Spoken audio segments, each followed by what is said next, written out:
Congress committee के AC विभाग के चेयरमैन, कांग्रेस के हमारे बहुत वरिष्ठ नेता आदरणीय राजेंद्र गौतम जी, हमारे राजकुमार विरका जी, आज बहुत ही महत्वपूर्ण प्रेस वार्ता में आप सब पहुंचे, आपका धन्यवाद। आपने देखा हरियाणा में जो कल घटनाक्रम हुआ, किस तरीके से रात के अंधेरे में लोकतंत्र की सरेआम हत्या करने की कोशिश की गई भारतीय जनता पार्टी द्वारा। उसके बारे में मैं सारी बात आपको बताऊंगा, लेकिन सबसे पहले मैं जो हरियाणा में कांग्रेस पार्टी की जीत हुई, राज्यसभा चुनाव में हमारे उम्मीदवार करमबीर बौद्ध जी जीते, इस उपलक्ष्य पे मैं बधाई देना चाहता हूं कांग्रेस के हमारे राष्ट्रीय अध्यक्ष खड़गे जी को। हम बधाई देना चाहते हैं हमारे नेता राहुल गांधी जी को, हमारे संगठन महासचिव वेणुगोपाल जी को, प्रियंका जी को, राजेंद्र गौतम जी को और तमाम शीर्ष नेतृत्व को बहुत बहुत हम धन्यवाद करते हैं और बहुत बहुत बधाई देते हैं। और साथ में अब मैं उस घटनाक्रम पे आना चाहूँगा, किस तरीके से भारतीय जनता पार्टी देश में लोकतंत्र में ना विश्वास करके हर हथकंडा अपनाकर केवल सत्ता पे काबिज रहना चाहती है। ये खेल खेला गया हरियाणा के अंदर। हरियाणा के लोगों को भी बहुत बहुत बधाई देना चाहते हैं हम, और हरियाणा के कांग्रेस के विधायकों को, उन विधायकों ने जिन्होंने इस तरह की शाम दाम दंड भेद का खेला, इस खेले को फेल करने का काम किया, कांग्रेस पार्टी के साथ खड़े रहे। और हमारे जो उम्मीदवार थे, जो एक बहुत ही कर्मठ व्यक्तित्व और एक ऐसे बैकग्राउंड, जिन्होंने पूरे अपने जीवन में सामाजिक न्याय के लिए लड़ाई लड़ी, ऐसे व्यक्ति को वहां से चुनने का काम किया। भाजपा के सारा खेला था उसको फेल करने का काम किया। आप जानते हो इस चुनाव में भारतीय जनता पार्टी ने गुजरात के उप मुख्यमंत्री को बतौर ऑब्जर्वर भेजा हरियाणा में। आप समझ सकते हो कि इसका क्या अर्थ था। इसका अर्थ था कि सीधा भाजपा का हाईकमांड हर परिस्थिति में यह सीट हासिल करना चाहता था। भाजपा ने व्यापक प्लानिंग करी यह सीट हासिल करने की।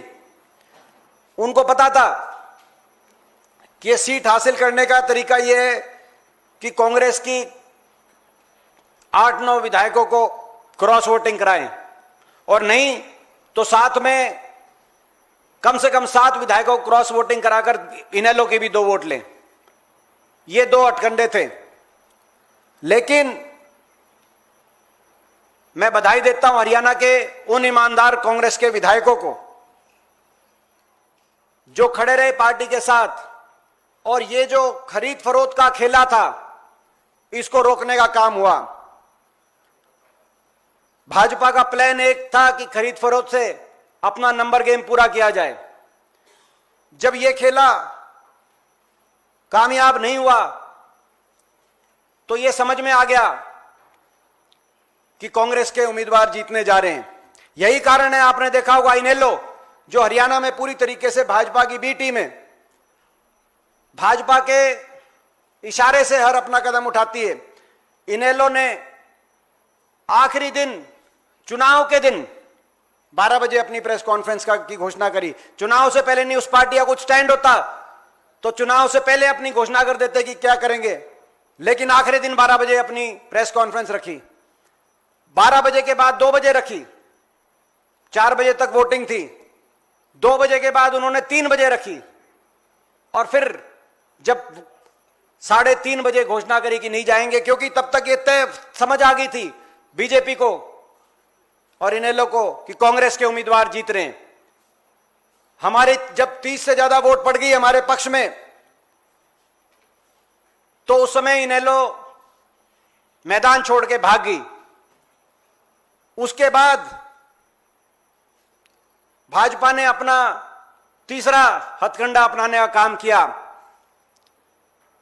और तीसरा हथकंडा था कि अब जब संख्या बल नहीं जुटा पाए खरीद फरोख्त से, ऐसे नैतिक कामों से हर तरीका का प्रलोभन देकर, हर तरीके का प्रेशर बनाकर भी अपना संख्या बल जब नहीं जुटा पाए, तो आखिर में भारतीय जनता पार्टी ने चुनाव आयोग का दुरुपयोग किया। जो वहां के आरओ थे, हम सरासर उन पे ये आरोप लगाना चाहते हैं, पूरी तरीके से पक्षपात किया, भारतीय जनता पार्टी के एजेंट के रूप में वो काम कर रहे थे। हमारी 4 वोट जबरदस्ती गिनती में कैंसिल करने का ये भाजपा का आखिरी हथकंडा था, हताशा में, क्योंकि उनको आदेश थे कैसे भी इस सीट को जीता जाए। आपको याद होगा कि गिनती के बीच में से हमारे कैंडिडेट बाहर आए कि ये गलत कैंसिल कर रहे हैं। केवल कैंडिडेट ही नहीं, हमारे जो गिनती पे काउंटिंग एजेंट थे, जो 4 वोट कैंसिल की गई हैं, चारों गलत कैंसिल की गई हैं। जो इनवैलिड बताई वो सारी वैलिड वोट हैं, हम दावे के साथ कह रहे हैं। और अंदर जब गिनती हो रही थी तो वहां पर जो एक अधिकारी थे, उन्होंने उनको वोटों को वैलिड ट्रे में डालने का काम किया था, एक और सरकार के अधिकारी। लेकिन उसके बाद वैलिड वोट की गिनती के बाद जब पता चला कि कोई सारी वोट वैलिड आ रही है, उनमें से इन वोटों को उठाकर, 3 वोटों को उठाकर इनवैलिड करने का काम, ये जो आरओ का नाम मैंने लिया, जो ये आरओ ही नहीं, ये आरओ, आपको चंडीगढ़ के चुनाव में याद होगा मेयर में किस तरीके से वोट चोरी भाजपा ने करी थी। वो तो पार्षदों की वोट चोरी थी, यहां विधायकों की वोट चोरी कर रहे थे। जनता की वोट चोरी इन्होंने हरियाणा विधानसभा चुनाव में करी, बाकी जगह करी। यहां पे अब देश के लोगों को भी सोचना होगा कि प्रजातंत्र में अगर पार्षदों की वोट चोरी हो जाए, जैसे चंडीगढ़ के मेयर के चुनाव में, और विधायकों की वोट चोरी करने का काम भाजपा करे, जैसे कि कल आपने देखा, तो आने वाले समय में संविधान को बचाने के लिए, प्रजातंत्र को बचाने के लिए किस तरह की लड़ाई लड़नी पड़ेगी, ये देश के लोगों को भी सोचना होगा। ऐसे में मैं ये भी कहना चाहता हूं कि कुछ हमारे जो विधायक जिन्होंने क्रॉस वोटिंग करी, पार्टी तो कड़ी से कड़ी उनके खिलाफ कार्रवाई करेगी, लेकिन आने वाले समय में जनता उनको माफ नहीं करेगी, जनता बदला लेगी। और जो हमारे विधायक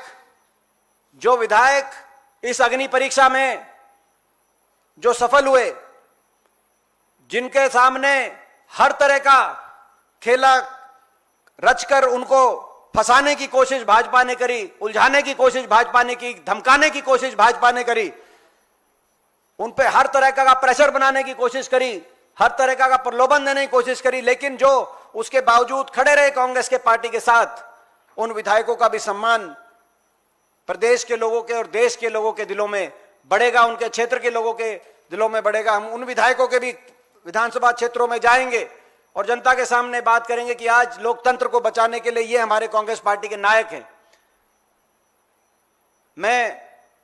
मैंने पूरी घटनाक्रम आपके सामने रखी है, कोई प्रश्न होगा तो आपसे उस प्रश्न का हम उत्तर देंगे। एक बार फिर बहुत बहुत हरियाणा की जनता को बधाई देते हैं, हरियाणा के हमारे कांग्रेस के विधायकों को बधाई देते हैं, हमारे कांग्रेस के शीर्ष नेतृत्व को का बहुत बहुत धन्यवाद करते हैं कि उन्होंने एक साधारण कार्यकर्ता को चुनाव में भेजना, हमारे बीच में भेजने का काम किया, एक साधारण कार्यकर्ता को।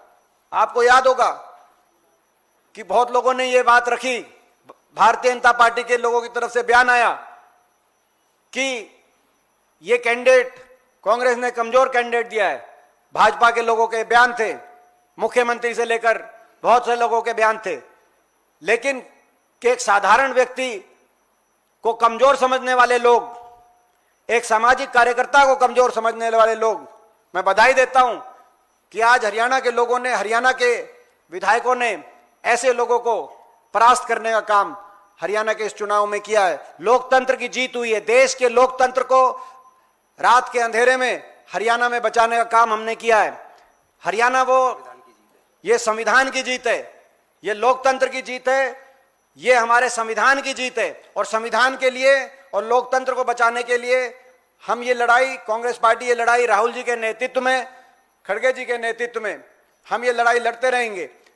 और हरियाणा जो कि एक धर्म क्षेत्र के रूप में जाना जाता है, जहां कुरुक्षेत्र में धर्म को बचाने की धर्म क्षेत्र लड़ाई हुई, आज बाबा साहब के संविधान, लोकतंत्र के धर्म को बचाने के लिए और बाबा साहब के संविधान के धर्म को बचाने की लड़ाई भी हरियाणा के उस रण में लड़ी गई, जो रात के अंधेरे में कांग्रेस पार्टी जीती और इनके सारे साजिश षड्यंत्रों को हमने फेल किया। अब मैं आग्रह करूंगा हमारे। धन्यवाद दीपेंद्र जी। सबसे पहले तो मैं कांग्रेस के शीर्ष नेतृत्व मल्लिकार्जुन खड़गे जी का, सोनिया गांधी जी का, नेता प्रतिपक्ष न्याय योद्धा राहुल गांधी जी का, प्रियंका जी का, संगठन ऑर्गेनाइजेशन महासचिव वेणुगोपाल जी का, भूपेंद्र सिंह हुड्डा जी का, दीपेंद्र हुड्डा जी का, राव नरेंद्र जी का और तमाम हमारे विधायक साथियों का धन्यवाद करूंगा कि उन्होंने एक सच्चे अम्बेडकरवादी, एक मिशन के सच्चे सिपाही को राज्यसभा का कैंडिडेट बनाया। मुझे इस बात में कोई अचरज नहीं है कि भारतीय जनता पार्टी के हरियाणा के मुख्यमंत्री सहित तमाम उनके नेता करमवीर बौद्ध जी को एक कमजोर कैंडिडेट बता रहे थे, क्योंकि इनकी नजर में केवल पैसे वाले चापलूस लोग मजबूत हैं। लेकिन आज कांग्रेस ने बता दिया कि कांग्रेस ही देश की सबसे बड़ी और एक खुले दिमाग वाली पार्टी है, जो एक आम कार्यकर्ता को भी राज्यसभा का चुनाव लड़ा सकती है, राज्यसभा दे सकती है। आपको पता होगा हिमाचल प्रदेश के अंदर भी एक जिलाध्यक्ष को राज्यसभा दी, एक राष्ट्रीय सचिव जो पहले हमारे एससी डिपार्टमेंट से थे क्रिस्टोफर जी, उनको भी राज्यसभा की सीट दी। तो कांग्रेस ने आम कार्यकर्ता को ये ताकत देने का काम किया है कि कांग्रेस पार्टी आम से आम कार्यकर्ता को भी राज्यसभा के लिए चुनाव में लड़ा सकती है, टिकट दे सकती है। मुझे इस बात में कोई अचरज नहीं है कि भारतीय जनता पार्टी डॉक्टर बाबा साहेब अम्बेडकर जी से नफरत करती है, वो इस देश के दलितों से नफरत करती है, वो इस देश के संविधान से नफरत करती है। क्योंकि उस वक्त जब इनकी पार्टी जनसंघ थी और इनका संगठन आरएसएस, जब डॉक्टर बाबा साहेब अम्बेडकर जी का बनाया संविधान भारत में लागू करने के लिए 26 नवंबर 1949 को अंगीकृत किया, अधिनियमित किया, आत्मार्पित किया, उस दिन रामलीला मैदान के अंदर इसी जनसंघ के लोगों ने, जो आज की बीजेपी है और आरएसएस के लोगों ने संविधान की प्रतियां जलाई थी। डॉक्टर बाबा साहेब अम्बेडकर व पंडित जवाहरलाल नेहरू जी के पुतले जलाए थे। और जिनको आप आम कार्यकर्ता समझ रहे हो कि एक आम कमजोर व्यक्ति को टिकट दिया, तो मैं आपको बताना चाहता हूं कि मैं एक मिनट भी, मेरा फोन शांत नहीं रहा। केवल हरियाणा से नहीं, देश के हर जिले से, गांव-गांव से लगातार मेरे पास फोन आ रहे थे, करमवीर जी का क्या हुआ, इलेक्शन कमीशन आखिर बीजेपी की गुलामी क्यों कर रहा है, इसके खिलाफ आप कार्रवाई करो। लेकिन मुझे दुख इस बात का है कि यह चरित्र भारतीय जनता पार्टी का है। जो चंडीगढ़ का आपको याद होगा, जो मेयर का चुनाव था, उसमें चुनाव का अधिकारी जिस मिस्टर मसीह को बनाया था, उसने किस तरह धोखेबाजी करके उस वक्त भारतीय जनता पार्टी को जितवाया था। खुद मतपत्र पर पेन से किस तरह उसने कांटे के निशान लगाए थे। वो तो भला हो कि उसकी सीसीटीवी फुटेज थी, जिसको माननीय सर्वोच्च न्यायालय ने चेक करके उस रिजल्ट को बदला। लेकिन मुझे सर्वोच्च न्यायालय से भी इंतजार है कि उस मिस्टर मसीह को सजा कब मिलेगी, क्योंकि आपको याद होगा उस जजमेंट में सुप्रीम कोर्ट ने कहा था कि इनके खिलाफ मुकदमा दर्ज करके बेहद सख्त सजा देने की जरूरत है। लेकिन आज तक उस व्यक्ति को कोई सजा नहीं हुई, मिस्टर मसीह को। तो इस तरह लोकतंत्र का चीरहरण करने वाले, लोकतंत्र व संविधान की हत्या करने वाले लोग खुलेआम पकड़े जाएंगे प्रूफ के साथ। उसके बावजूद भी अगर खुले छोड़ दिए जाएंगे तो फिर लोकतंत्र को बचाएगा कौन, फिर देश के संविधान को बचाएगा कौन। और मुझे इस बात का भी खेद है, बेहद दुख है, बड़े पीड़ा के साथ मैं आप सबके साथ शेयर कर रहा हूं। वो ईडी, वो सीबीआई, वो इनकम टैक्स जो हमेशा विपक्ष के खिलाफ लगातार झूठे से झूठे मुकदमे में भी मुकदमा दर्ज करके तुरंत गिरफ्तारी करता है, मैं उससे मेरा सवाल है कि वो क्या भारतीय जनता पार्टी का कार्यकर्ता बन गया है? द हॉर्स ट्रेडिंग कर रही है भारतीय जनता पार्टी, जो अपने आप को भारत की सबसे बड़ी पार्टी कहती है। जिसके अकाउंट में 12,500 करोड़ ऑन रिकॉर्ड जमा है, जिसने पूरे देश के अंदर 5 स्टार होटल की तरह के अपने कार्यालय बना लिए। इतनी बड़ी पार्टी इतनी कमजोर व निकम्मी और डरपोक हो सकती है? नरेंद्र मोदी जी, आप इतने डरे हुए, इतने कमजोर व्यक्ति कैसे हो गए कि आपको कांग्रेस के विधायक खरीदने पड़ रहे हैं, डरा रहे हैं? और उस खरीद के बारे में ईडी, सीबीआई, इनकम टैक्स कहां है? वो कहां सोई हुई है? उन पे कार्रवाई कब होगी? क्योंकि ऐसा नहीं है, इससे पहले आपको पता होगा हरिप्रसाद जी ने हिमाचल के अंदर जब ये इन्होंने कोशिश की हमारे विधायकों को फोन करके खरीदारी करने की, इसकी शिकायत की थी, प्रेस को बताया था कि उनको खरीदने की और डराने की कोशिश की जा रही है। तो वो ईडी, सीबीआई, इनकम टैक्स कहां है? देश के वो न्यायालय कहां है जो इस तरह के धोखेबाजी करने वाले, होस्टेडिंग करने वाले, देश के संविधान व लोकतंत्र की हत्या करने वाले खुले क्यों हैं? उनके खिलाफ कार्रवाई कब होगी? लेकिन एक कंप्रोमाइज्ड पीएम जो देश की आजादी तक को भी खतरे में डाल सकता है, उससे और उम्मीद भी क्या की जा सकती है? मैं पूरे देश के लोगों को आह्वान करना चाहता हूं, आज इस देश को कुर्बानी की जरूरत है और कांग्रेस के कार्यकर्ता कुर्बानी के लिए तैयार हैं, क्योंकि देश की आजादी नरेंद्र मोदी जी ने खतरे में डाल दी है। देश के हितों को ताक पे रखकर अमेरिका से डील करते हैं। एप्स्टीन फाइल में उनके मंत्रियों के नाम आते हैं, लेकिन कोई कार्रवाई नहीं होती है। लेकिन पूरा का पूरा विपक्ष है, उसको कुचलने के लिए सीबीआई, ईडी, इनकम टैक्स, यहां तक कि कुछ जजेज और इलेक्शन कमीशन के अनेकों कमिश्नर्स बीजेपी के लिए कार्यकर्ता के तौर पे काम कर रहे हैं। तो इसका जवाब देश की जनता को देना है, और विशेष रूप से इस देश का अंबेडकरवादी, इस देश का दलित, इस देश का बहुजन, इस देश का पिछड़ा, इस देश का वंचित वर्ग, भारतीय जनता पार्टी को और इन शक्तियों को जो देश के संविधान व लोकतंत्र के लिए खतरा बने, इनको जवाब जरूर देगा। बहुत बहुत धन्यवाद। कोई आप प्रश्न पूछना चाहें तो पूछ सकते हैं। दीपेंद्र जी जवाब देंगे, और कोई मेरे से सवाल होगा तो मैं भी जवाब देने को तैयार हूं। दीपेंद्र जी, आपसे ही सवाल है। आपने बीजेपी पे तमाम आरोप लगाए कि किस तरह से हॉर्स राइडिंग हुई, खरीदने की कोशिश की गई, लेकिन कांग्रेस पार्टी के जिन विधायकों ने क्रॉस वोटिंग की, अब तक उन पे कार्रवाई क्यों नहीं हरियाणा कांग्रेस की ओर से किया गया? और एक और सवाल इसी के अंदर, आप दूसरों के घर पे आरोप लगा रहे हैं, कांग्रेस के भीतर क्या चल रहा है उसके बारे में कांग्रेस की कोई अकाउंटेबिलिटी नहीं है क्या? ठीक, अब पहली बात, कार्रवाई जितने भी विधायकों ने क्रॉस वोटिंग करी है उन पे कार्रवाई की शुरुआत कर दी गई है संगठन के रूप में। आपको जल्दी जानकारी मिल जाएगी। पूरी तरीके से कांग्रेस को जो कार्रवाई करनी होगी, इन विधायकों पर कार्रवाई करेगी, पार्टी करने जा रही है। आज भी आपको जानकारी मिल जाएगी शाम तक। आपका जवाब, इसका एक जवाब मैं भी दे दूं। पार्टी तो कार्रवाई करेगी, लेकिन इस हरियाणा की जनता और उन राज्यों की जनता जहां जहां हमारे विधायकों ने पार्टी के साथ गद्दारी करने का काम किया है, हम खुद अपने पूरे समाज को उतार के उनकी आने वाले समय में उनकी राजनीति को खत्म करने का काम करेंगे। उनको जवाब दिया जाएगा और हमारे समाज जवाब देगा, जनता जवाब देगी, और वो आपके सामने होगा। आप देखोगे अपनी आंखों से, आप कहोगे कि प्रेस कॉन्फ्रेंस में राजेंद्र गौतम जी ने कुछ कहा था और वो होता दिख रहा है। ये मैं आपको बता रहा हूं। दीपेंद्र जी, इधर से एक सवाल है। कहते हैं कि घर का विभीषण लंका ढाए, और जो आप लोगों की स्थिति हरियाणा के भीतर, ये कोई पहली बार ऐसी स्थिति उत्पन्न नहीं हुई, बल्कि इससे पहले आर के आनंद के चुनाव में, अजय माकन के चुनाव में भी ऐसी स्थितियां उत्पन्न हुई थी।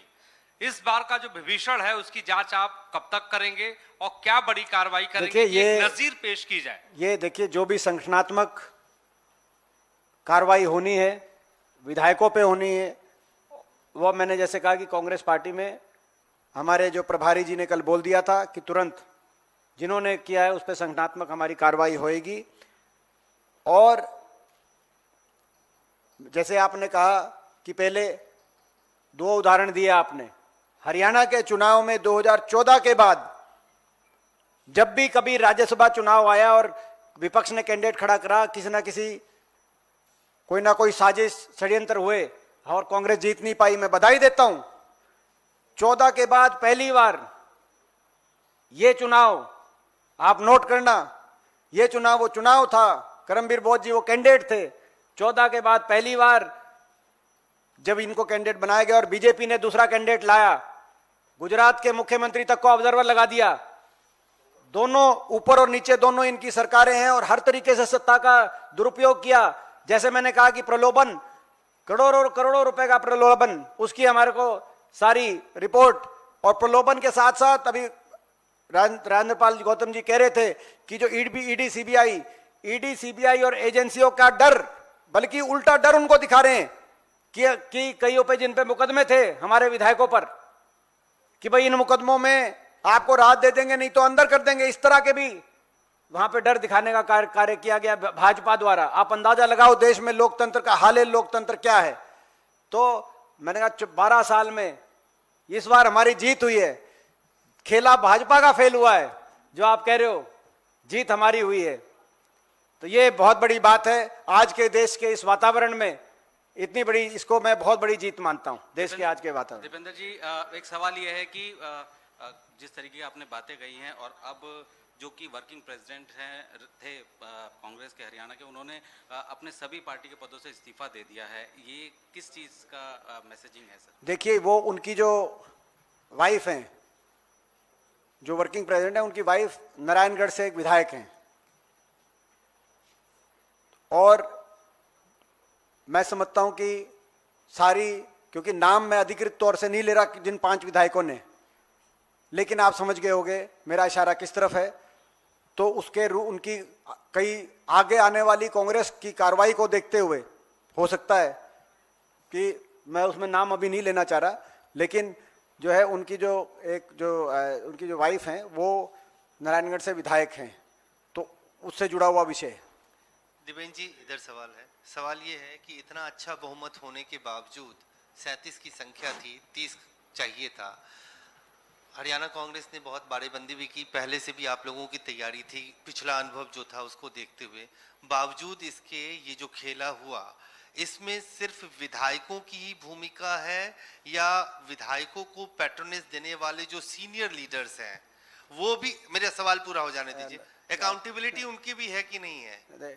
इसमें मैंने जैसे कहा कि जो विषय आज हमारा, जो भाजपा का खेला, हमने खेले को और षड्यंत्र को पूरी तरीके से फेल करने का काम किया जिन विधायकों ने और जिस कांग्रेस पार्टी ने, तो आज उसका हमें सारी बात विस्तृत तौर से आपके रखना, ये हमारा विषय है। दीपेंद्र जी, मैं आमिर हूं न्यूज नेशन से। सामने आपने कहा कि ये खेला हुआ है, लेकिन खेला किस टर्म्स में हुआ है, मतलब क्या प्रलोभन दिए गए, ऐसा कोई एविडेंस, कोई ऐसे साक्ष्य जो आपको लगा कि पार्टी की तरफ से, बीजेपी की तरफ से दिए गए विधायकों को? सारी बात देखो, सारी बात आपके सामने आने वाले दिनों में एक एक प्रेस कॉन्फ्रेंस करके हम सारी बात रखेंगे।